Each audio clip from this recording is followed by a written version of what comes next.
let's start somewhere. There's 11 sort of points in the book that you go through, but I think in this time, in this day and age, with all the kind of current events that are happening in the world, one of the things you talked about in there is ways to find calm in the chaos. Could you talk a little bit about that? Yeah, absolutely. I think we're just living in uncertain times. We're living in chaos, as you just said it. We're living in times where we're constantly surprised by what's going to happen next, and it's not a good surprise. Like, it's not like a birthday surprise. It's a negative surprise sometimes. And I think what's happened is that we've started to recognize, and I really trust the people listening and watching right now, we've started to realize that the answer is not going to come from outside of us. We can't just keep waiting for suddenly the stock market to be perfectly aligned. We can't keep waiting for the political climate or the environment to be perfectly aligned. What we need to do is find, and more importantly, not just find, but create that peace and that calm within us. And that's why I talk about thinking like a monk. Because when you look at the brains of monks across the world, they have the calmest, happiest brains on planet Earth. And I want to give people access to how to have that, because when you start getting access to that, now you don't need the weather to be perfect. Now you don't need to wait for everyone to give you love every single day. Now you're not dependent on anything outside of you, but you recognize that you can create calm. You're not going to look for calm. And so that's the perspective that I want people to take. It's beautiful. I was reading in the book where you're talking about these monks, they actually measure their gamma waves, even at sleep. And they are higher than everybody else, right? Than everybody else. And so you tapped into this. Ironically, you graduate from college. They just need to know the background on this, as I understand it anyway. And kind of in your family, you say it's sort of like you're a doctor, a lawyer, or a failure. Yeah, right? Those are my three options, And you end up graduating, but before even at graduation, you go away and go live with the monks, right? You literally, how did you make this decision, and what overall would you say was the impact that happened to you while you did that? Yeah, absolutely. So a bit of background. I grew up a teacher's pet until the age of 14. So I was an obedient kid, probably like the perfect son, worked really hard at school. And then at 14, I went the opposite way. I started rebelling. I started experimenting with everything under the sun. And at 18, I was at this interesting point. I think everyone is, if you think back to being 18, and everyone who's listening and watching, think about being 18 years old again and how impressionable you were and what kind of decisions you were making. I used to go and listen to CEOs, entrepreneurs, experts, celebrities speak. And once I was invited to hear a monk speak. And I thought to myself, what am I going to learn from a monk? Like, there's nothing to learn from a monk. Like, what's he going to teach me? How to be silent? Like, who cares? And I said to my friends, I would only go if we went to a bar afterwards. Like, that was my, I was like, I want to invite him. That describes where you really were. Literally, that describes where I was genuinely at. I'm not making this up. And I end up going. And this is what I love about that moment. The best moments in your life are sometimes the most humbling ones. True. I was humbled because I went into that environment expecting to get nothing and having my life transformed. So what ended up happening is I felt, and you probably felt this when you meet people, when I was 18, I'd met people who were beautiful, I'd met people who were powerful, I'd met people who were rich, I'd met people who were famous, I'd met people who were successful, but I don't think I'd met anyone who was truly happy. And even now, if I asked you to count on your hand how many people you know that are truly content, satisfied, and happy, I think we'd struggle.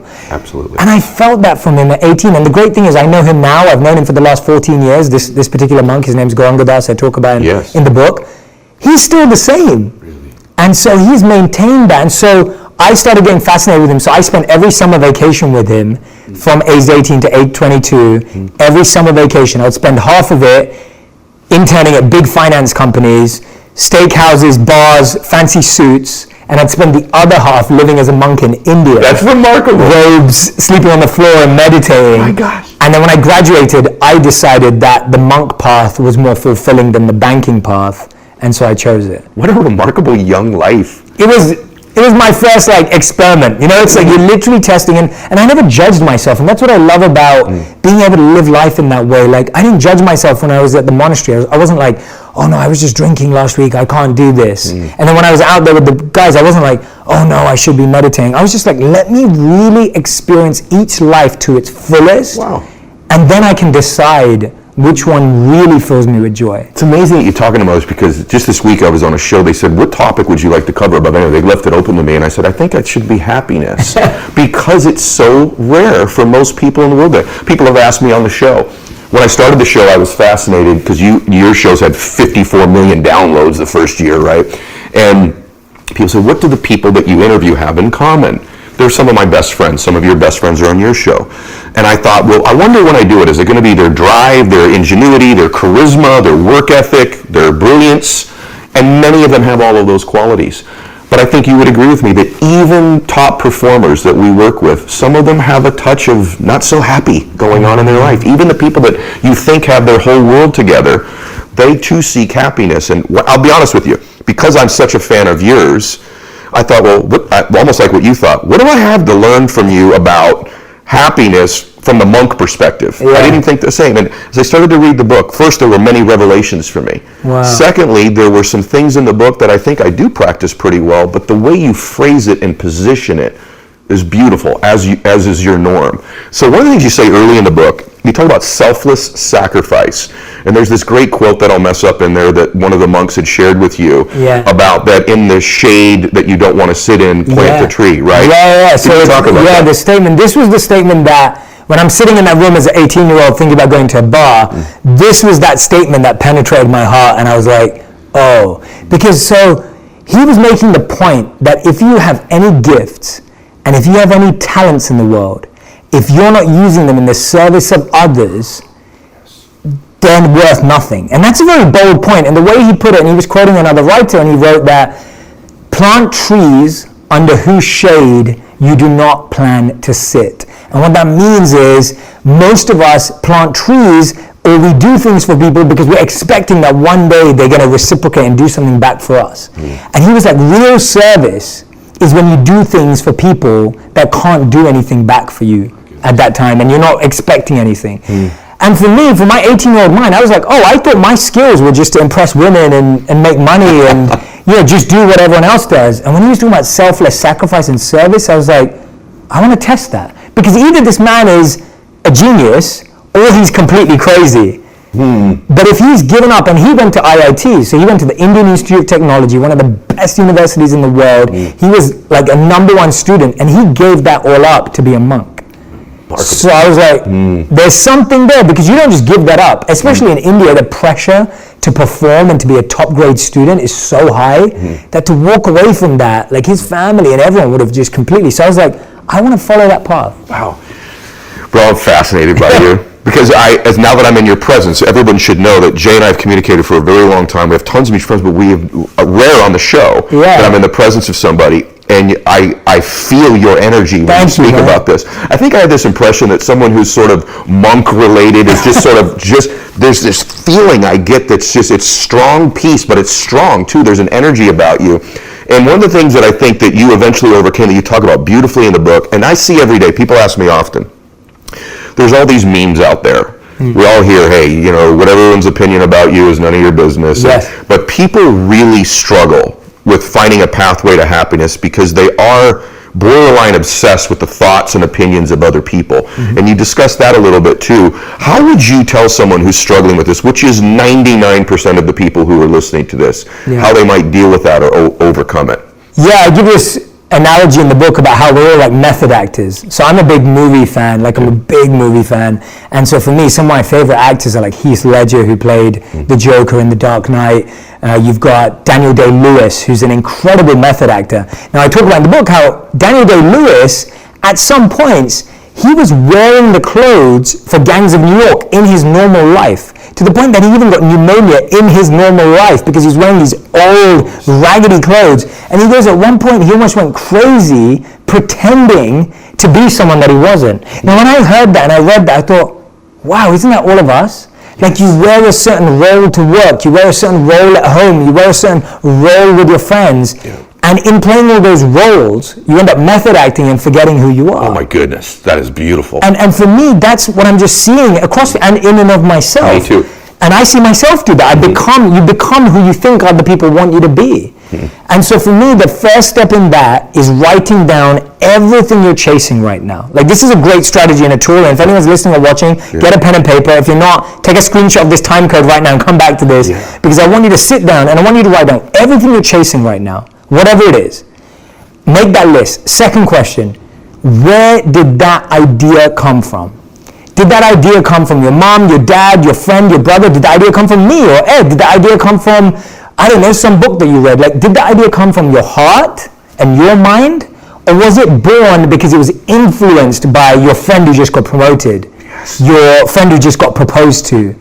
Your friend who just sold their company for $100 million? Like, was that the reason? Boy. Because then that may not be your dream. Whoa. And then the third question you have to ask yourself is this my dream? Or this is the question, is your dream really your dream? And when you go through that exercise, you want to keep the stuff that's yours, and you want to distance yourself from the stuff that's not. What incredible advice. You know, bro, I got to tell you, there's such wisdom for such a young man. I'm a little bit further down the road, age-wise. And wisdom-wise. I'm excited to learn from you a lot, man. Certainly not, but I appreciate you saying that. I mean it. But I can validate what you've just said. I think dream catching in your life can become something that gains momentum as you vibrate a little bit higher frequency. You can begin to attract things, and I'm a big believer in that. And I have many times achieved a dream or two that when I got there was completely empty. And every time that I got to those dreams and they were empty, they were not my dreams. They were something that I thought someone else wanted me to do, or something that I saw someone else have that I thought I wanted, a place, a destination, a home, something.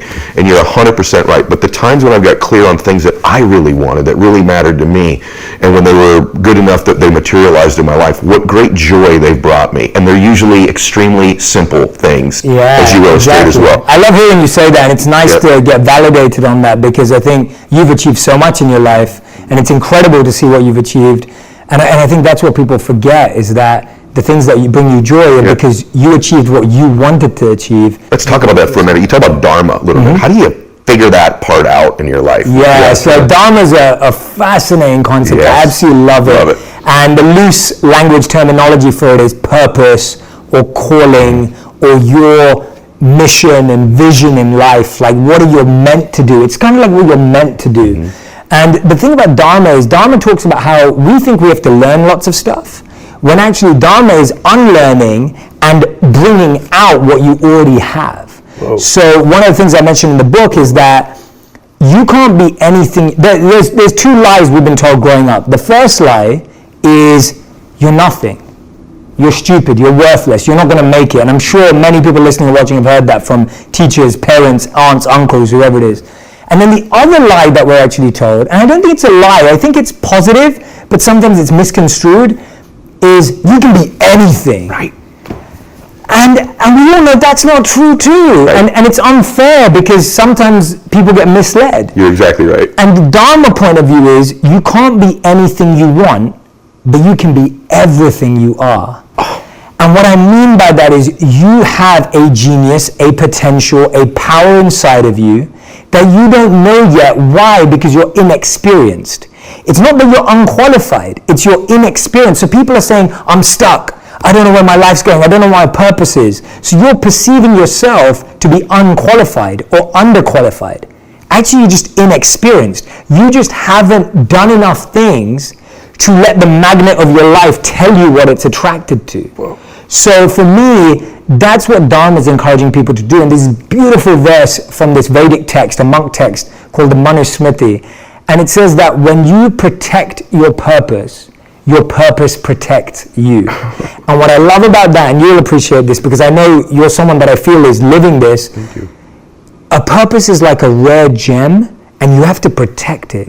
People will tell you that gem is worthless. They'll tell you that gem is not going to make it. They'll tell you that gem, that jewel, has no value.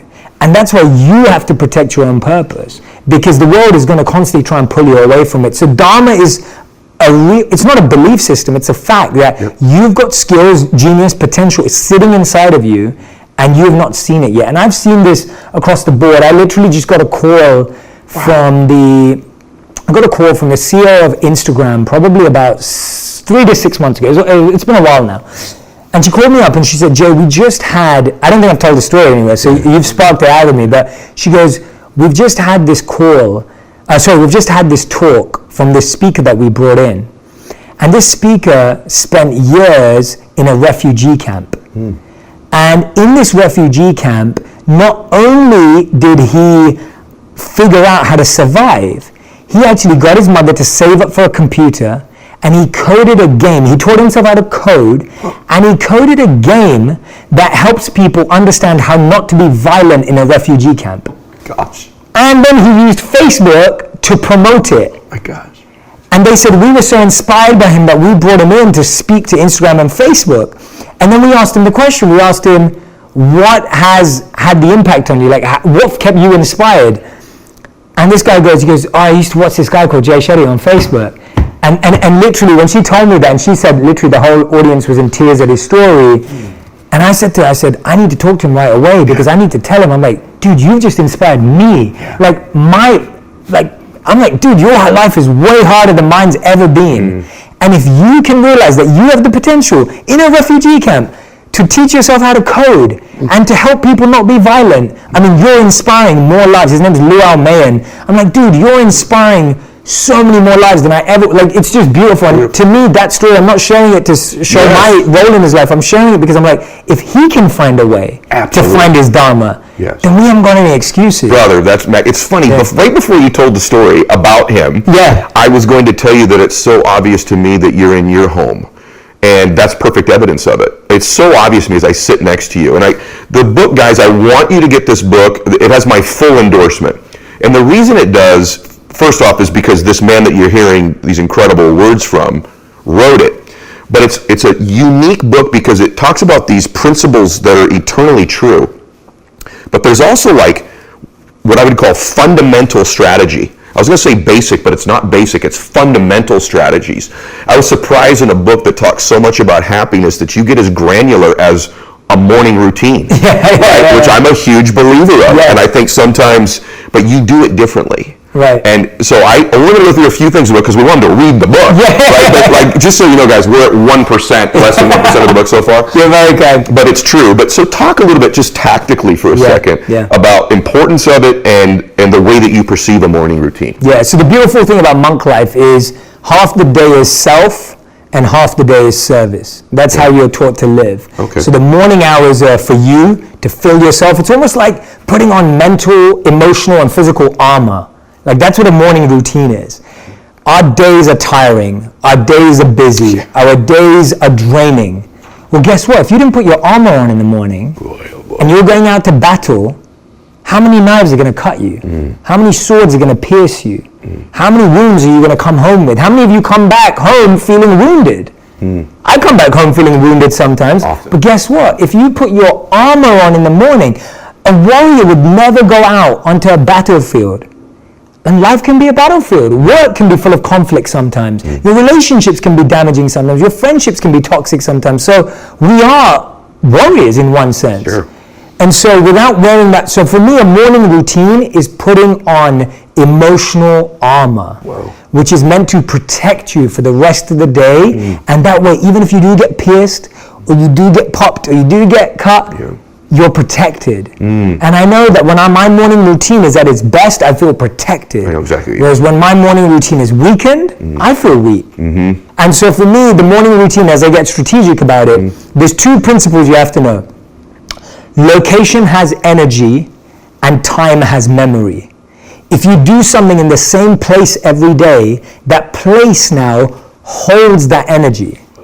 And this is huge, it's just so big, and I'm grateful for that reaction because people don't realize how powerful this is. When I meditated in temples that were 5,000 years old in South India, it was easier to meditate because people have been meditating there for thousands of years. Wow, it's so good. And so when you find a space in your home, and even if you've got, I lived in a 500 square foot apartment in New York 4 years ago, and I just had a tiny corner which I dedicated to my sacred practices. So if you don't have to have a big home to do this, you don't have to be wealthy to do this, you can find just a corner in your home that you dedicate as your meditation space or your reflection space. So first thing, location has energy. Second thing, time has memory. And this is something that people underestimate. When you do something at the same time every day, you remember it and time remembers it. That's why we struggle to work out at different times every day. It's why we struggle. Why do we feel hungry at the same time every day? Generally, we feel hungry at the same time. Most people, if you've got a regulated diet, you will feel hungry. You will feel tired at the same time every day. You will look towards that Coke can or that sugar or that chocolate bar at the same time every day. And so when you're meditating at the same time, if you're exercising at the same time, so what I recommend to people is your morning routine needs 4 aspects, and it's simple, and I call it time. It's about making time in the day. Okay. So time stands for T-I-M-E. T stands for thankfulness. There needs to be, even if it's 5 minutes of thankfulness, of gratitude every single morning, and that has to be gratitude that's specific. It can't be gratitude that's generic. So generic gratitude is something that anyone could be grateful for. Oh, I'm grateful for the sky. I'm grateful for air. I'm grateful for water. That's cool, but it's generic gratitude. Specific gratitude is I'm grateful for the fact that I have someone calling me this morning. I'm grateful for the fact that I can still call my parents. I'm grateful for the fact that I have this person in my business who is having such an impact. I'm grateful, it's specific. Specificity. Yeah, so thankfulness. Second one is insight. I think this is one thing that a lot of people are missing, which I recommend people listening to you. It's like podcasts, books, and make it easier for yourself. If you get this book, leave it open on your bedside table. Leave it open on your kitchen table. Leave it open on your dining table. I guarantee you will read more, and what you read will speak to you. And I think people underestimate that literally, like when you have it open and you'll just flick to a chapter randomly and you pick up one line, it will impact you and it will speak to you. So insight, you need insight every day. M is meditation, and I believe meditation is different for different people. As monks, we did walking meditations, we did beach meditations, we did visualizations, we did breath work. Find your meditation practice. I give a ton in the book. And 4th, obviously exercise, which you can speak to even more than I can. Mm-hmm. I exercise to keep fit. You look amazing too though. Okay. But it's an exercise. Everyone needs to find 5 minutes a day, 15 minutes a day of exercise that can just get them moving. And guess what? If you like sport, play sport with a friend. If you want to shoot hoops, go and shoot hoops. You don't have to sit on a treadmill. No one's telling you to do that. Make it fun and playful. Brother, I've been in personal development and business entrepreneur space for a long time. Those are 2 gigantic revelations that I've never heard before. I'm telling you that for me, in the book, right, I'm reading it, and I literally stopped the book. I brought both my kids in, and we talked about this idea of that space having an energy to it. And I want to validate it because I just think you're incredible. Everybody, this is why I want you to get the book, and it's why if you're not, you must be following Jay on these different platforms, not just one either. You need to be on his YouTube, you need to be on his Instagram, his Facebook. But I'll share this with you because I'm sure he's a hero of yours. When I was very young, when I was younger, actually about your age, ironically, I'm running on the beach in Hawaii, and it's early in the morning, so I did my morning runs, speaking about exercise, and passing me by on the beach was this man. I saw him from a distance. Anyway, he gets by me and he starts to go the other way, and it was Wayne Dyer. Oh, wow. Right? Wayne Dyer, and a lot of people listening to this probably don't know. Oh, Wayne Dyer, you should check, he's not alive, but you should check out Wayne Dyer's work. His books are unbelievable. He's one of the godfathers of, he was somebody that's really made an impact. I ended up getting a chance, long story short, sitting on the beach with him for about an hour as the sun comes up, talking about life. You talk about just the 2 of us, right? However, one of the principles he taught me that day, and you articulate it, quite frankly, more beautifully and more specifically than even he did, but I want to validate it again because these are things that you're not getting on any other podcast, is what Jay and I are talking about right now. And he asked me, he said, are you going to write a book and do you prepare speeches? I said, I do. And he says, one of the things I do is I have lots of the greatest books in the world surround me when I write because these books have that time and energy in them. Yes. And he believed that it gave him the great wisdom of all of these people when he just surrounded himself in that familiar space. Yeah. So for you to now put this in your book about a morning routine is remarkable because that was just a passing thought that's really written nowhere. So wow. Thank God for you, bro. I appreciate that, man. And you just sparked actually Phil Knight, Shoe Dog, Nike. It's like he talks about how he actually has a room where he keeps his books, like a library, but he takes his shoes off when he enters that room because of the wisdom and the weight and the energy and the gravitas he believes books hold. And so even as monks, we would never wear shoes around books because it was considered shoes are dirty and you wear them outdoors. And books are so pure that you don't want to take dirt into that space. And supposedly, Phil Knight, he does the same thing. And I was like, Phil Knight's thinking like a monk. He's thinking like a monk. But it's just so interesting what you're saying about like books holding energy. Yes. Like, we believe that books are sacred. You don't kick books. You don't keep books on the floor because they have knowledge and they're meant to raise you up. So, wow. Yeah. there's so much in there. I want to go through a couple more things. I want to have the book, but I'm so fascinated by you. I got a couple personal things I want to do. But one of the things you say, look, I've said this before, and again, I just like the way you approach it with more depth than I've covered it before. I just said this week to somebody, looked at me like I was crazy, and I said, some of your low self-esteem and your lack of confidence is actually an ego issue that you have. And the person stared back at me like, how in the world is someone with low confidence or low self-esteem struggling from an ego issue? And I don't know that I articulated it well enough, although it's in one of the podcasts that I've released, one of my solo podcasts, but you articulate it right on. So talk about that for a second. Yeah, so it's an interesting concept, and it's talked about in the Bhagavad Gita, another monk text. And in the book, it talks about how like ego is demonstrated in two ways. So ego is either I am the best in the world and I think I'm better than everyone, or ego says you're the worst in the world. You're the worst than everyone. You're much worse than everyone. Or you say my life is the best and the greatest. My life is the worst, right? My life is far worse than anyone else. So the ego likes to push you to the extreme. It doesn't like to give you balance and honesty and reality. It wants to make you feel like you've got the worst life in the world and no one else understands it. No one gets that. Only you get in, you get the worst. Or you're the best and no one else gets you. You're untouchable. And people miss that. They're like, how does that make sense? Exactly like you said. But it does make sense because the ego wants to be the top or the bottom. But the top of the bottom. Yes. It doesn't just want to be at the bottom. It wants to be at the bottom. Yeah, it's going to be the bottom of the bottom of the bottom, but the top of the bottom. Right? Very well said. Yeah, and so we get lost in that, and we don't think of it as ego. Yeah. And that's why the only antidote to either ego is self-honesty.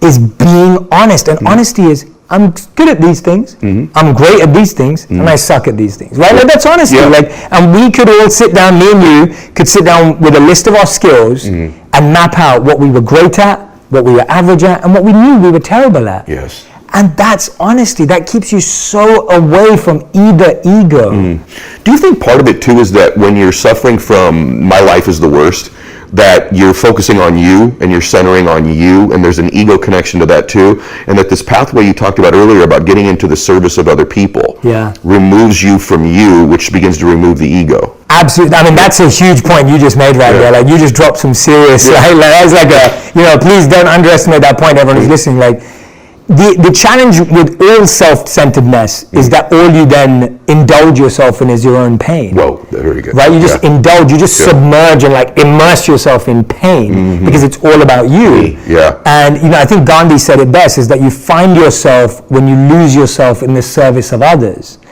And what I love about that statement is that what he means by that is, and empaths get this mixed up sometimes, so I want to clarify, because a lot of people who are empaths are listening like, Jay, I'm always trying to help people, but then I get screwed over. So here's the answer.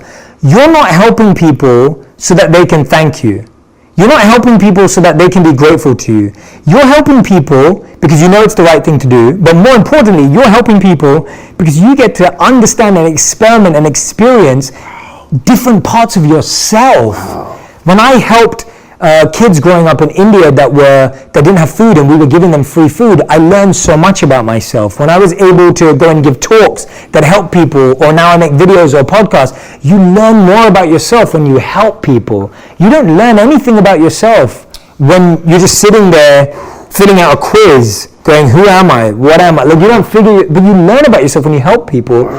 And this is what we don't realize. I can't remember who said it recently. It was someone saying about Jeff Bezos, but they were saying that, the scale at which you succeed is the depth of the problem you solve.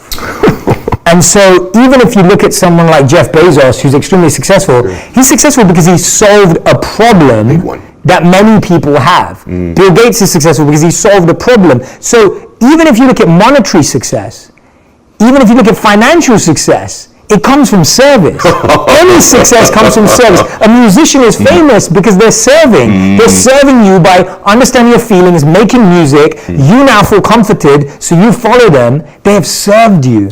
Wow. So don't think of service as just charity and giving money, which are beautiful things, which we all should do. But don't just limit your life to thinking, I serve on the weekends, or I serve once a year. Really? You can serve every month. This podcast is a service. No question It's your service, because you're serving people by giving them an alternative to just watching some trash show but they're actually here learning from you and learning from the people that you bring on the show. I've watched you to that point. This is a personal thing, because I'm such a believer that you move the needle in the world, that you can help change consciousness. I'm in my little way. People say, "Why?" In my small way, I would love to think I'm like in that ocean that you see out there, like a drop of water and altering the consciousness of the world. Just a skosh, not me, but who I can share with people and my own messages. And I believe you're one of those people. And so I will tell you, as I've watched this meteoric rise of yours, I've actually privately a few times, not every day, but a few times, I've actually prayed for you that you would keep this level of humility. And so this is an interesting thing I wanted to ask you, but it will serve everybody else. There is this balance, isn't there, of wanting this book to do well, right? You don't want to sell 2 copies. You want it to do very well. When you put a video out, there's probably there's got to be a little part of you that's like, how well did it do?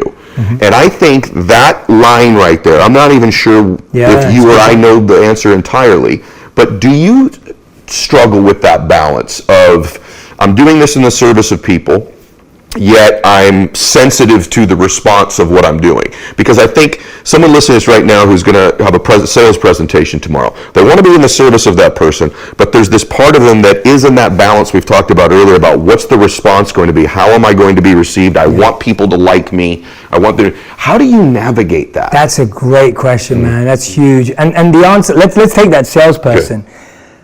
The more time that person spends in empathy, their customer's pain, and what the customer is really looking for, the better they're going to be received. Yes.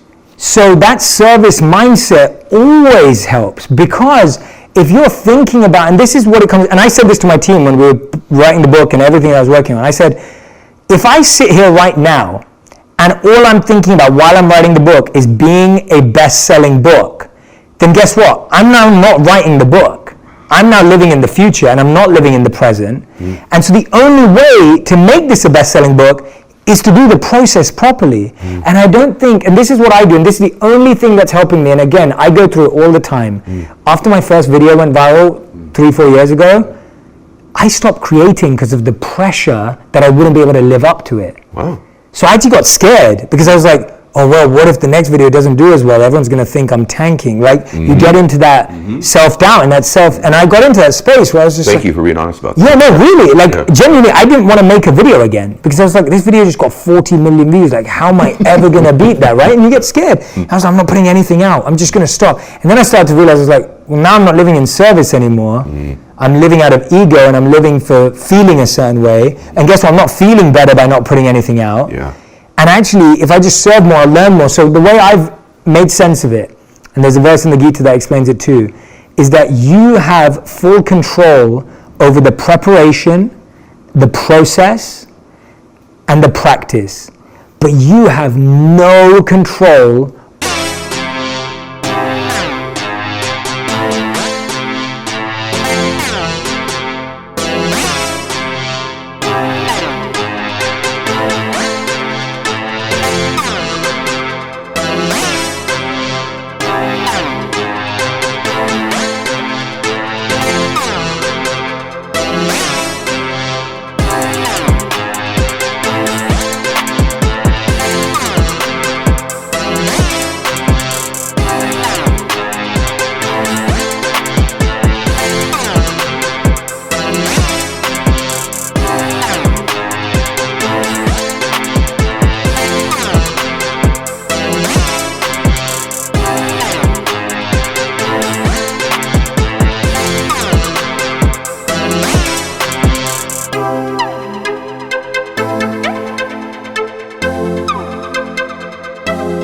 over the potential result. But all of those 3 things are the result in and of themselves. Yes. And so if you get addicted to the process of writing, the practice of connecting with the right people who can help share your work, and hey, like you said, I am focused on the process of making sure that the most people in the world have the opportunity to buy this book. But then if they choose not to buy it, I can't control that. But I can control making sure that it's in front of everyone and that I believe in the content. Wow. And that to me is not attachment. That to me is not ego. That to me is trying to live your best life. Yeah. I mean, like, you know, if you didn't just try, if you're like, I love this book, but who cares? Yes. I mean, that's not service either. Because the way I explain it, and I'm not claiming that this is it, and I'm not trying to say I'm it. I'm trying to say that I think we all feel this way. If you or me see an amazing movie, we want to tell everyone about it. If you read an amazing book, you want to tell everyone about it. If you found the cure to cancer, you tell everyone about it. For me, I got to live an incredible life thanks to these amazing teachers I met. Yeah. I just want to tell everyone about it. Like, that's all I'm doing. Yes. But I want to tell everyone because of how powerful it was. Brother, that's the best description I've ever heard of. There's this line I've always tried to teach of, you want to have outcomes, but yet you need to separate from them. Yeah. And that's a difficult thing when people are trying to achieve different things. That was perfectly stated. Absolutely being addicted to the process of it, but actually separating from what you can't control. I absolutely love it. I'm just curious. I got a couple more questions. Tell us something about being a monk and living with them that would surprise us. Okay, good. Something about that. So we had. That's a good question. So we had snoring and non-snoring rooms. So they try and be compassionate, right? So I'm a non-snorer. I don't snore when I sleep, and my wife agrees now too. She validates that. Yeah, so I'm in the non-snorer room, but the snoring room, we would always joke around with the snorers because we'd always joke about how they all sound like different motorcycles. So we'd be like, oh, that guy's like a Harley Davidson. Like that guy's like, monks say this. Because he's human and we're playful, and you know, it's almost like monk life kind of makes you more childlike, not childish, but childlike, because you start seeing things for what they truly are, and you don't get caught up in stuff. So you can laugh at each other, you can mess around. Another thing is we have these sacred sweets or sacred items that are prepared and offered, and everyone gets to share them. And you don't eat a lot of sugar as monks, and you don't eat sweet stuff, but these kind of natural sweetened items came out like once a week, and some monks would wrestle over them, like, you know, like physically like grapple over who's gonna get there. So these are the behind the scenes. I love that. It humanizes the entire man. Like concept. Monks are normal people, and let's be honest, like most people haven't been monks their whole lives, so it's not like great point. It's like I became a monk when I was 22, and I'm not now. My friends, some of them became monks at 22, some of them became monks at 30. Like, it's not like there are monks that become monks at 5. That does exist, but the majority of people now are not doing that. They may even have more time in their life not one than they were one. Exactly. And so for me, I'm glad you asked me that question because like monks are humorous, they're funny, they're like, my teachers are hilarious. Really? If I'm with them, I'll just laugh the whole time. Really? Yeah, because they just see that. And I'd love to introduce you to one of my teachers who travels here a lot. I would love that. I'd love to introduce you to him, actually. He's around 70 years old now. He's been a monk for 40 years. And he grew up in Chicago. So he's an American man, but he lives in India. He's been a monk for 3 years. Unbelievable, but he is hilarious. Oh my goodness. And anytime I'm with him, I don't stop laughing. So well, present people are more joyous in and of itself, right? 100%. Yeah, exactly. You're not dealing with that. You're not dealing with the baggage of the past or the anxiety of the future. So when you are present, you can just laugh, you can be joyous and be entertained, and enjoy the bliss of the moment. Yeah. Dude, I want to keep going, so I just want one more thing. Let's give him one more gift, because you're a treasure, bro. No, and okay. I want you to know that I want you and I to spend some more time together. I would love. After meeting you today, I knew already, but after meeting you today, you have. Your energy in person surpasses all expectations. Thank you, which is very, like, I mean that. Like, the people listening is going, boy, can these guys compliment each other? I know, stop the bromance. It's like, I just saw his wife popped out earlier, you know, so I'm married too. He's married too. He's married too. So, okay, so someone would pay a lot of money to do this, but I'm going to let him do it for free for a second. Sure. Someone says,